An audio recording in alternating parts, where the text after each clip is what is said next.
আসসালামু আলাইকুম। কাঁঠালের বিচি দিয়ে দারুণ মজার একটা সন্দেশ রেসিপি শেয়ার করছি। এখানে কাঁঠালের বিচিগুলোকে নিতে হবে আর উপরের যে সাদা খোসাটা রয়েছে সেটা আমি ছিলে নিচ্ছি।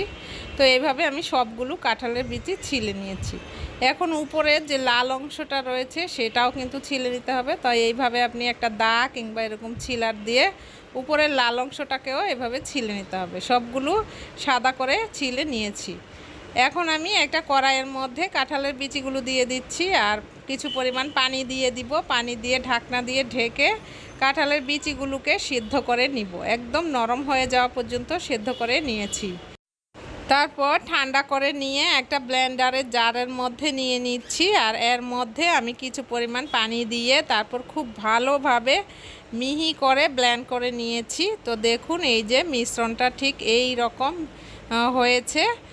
লাগলে আরও একটু পানি দিয়ে কিন্তু ঠিক এই রকমভাবে মিশ্রণটা তৈরি করে নিতে হবে। এবার কাঁঠালের বিচির মিশ্রণটাকে একটা প্যানের মধ্যে নিয়ে নিচ্ছি আর এর মধ্যে চিনি দিয়ে দিচ্ছি পরিমাণ মতো। এখন দিচ্ছি গুঁড়া দুধ, এখন দিচ্ছি কয়েকটি এলাচ দিলে ফ্লেভারটা সুন্দর আসে। ঘি দিয়ে দিচ্ছি 2 টেবিল চামচ পরিমাণ, ঘি অবশ্যই দিতে হবে। তারপর অনবরত নাড়িয়ে নাড়িয়ে চুলার আঁচটা মিডিয়ামে রেখে রান্না করে নিচ্ছি।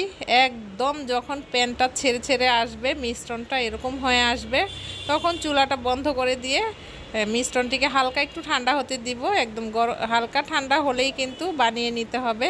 তো এরকম ছাঁচ নিয়েছি, ছাঁচের মধ্যে এইভাবে করে বানিয়ে নিচ্ছি সন্দেশগুলো। কাঁঠালের বিচির এই সন্দেশটা খেতে কিন্তু দারুণ মজার। দেখলেন তো খুব সহজেই কিন্তু এই সন্দেশটা তৈরি করা যায়। খেতে যেরকম মজা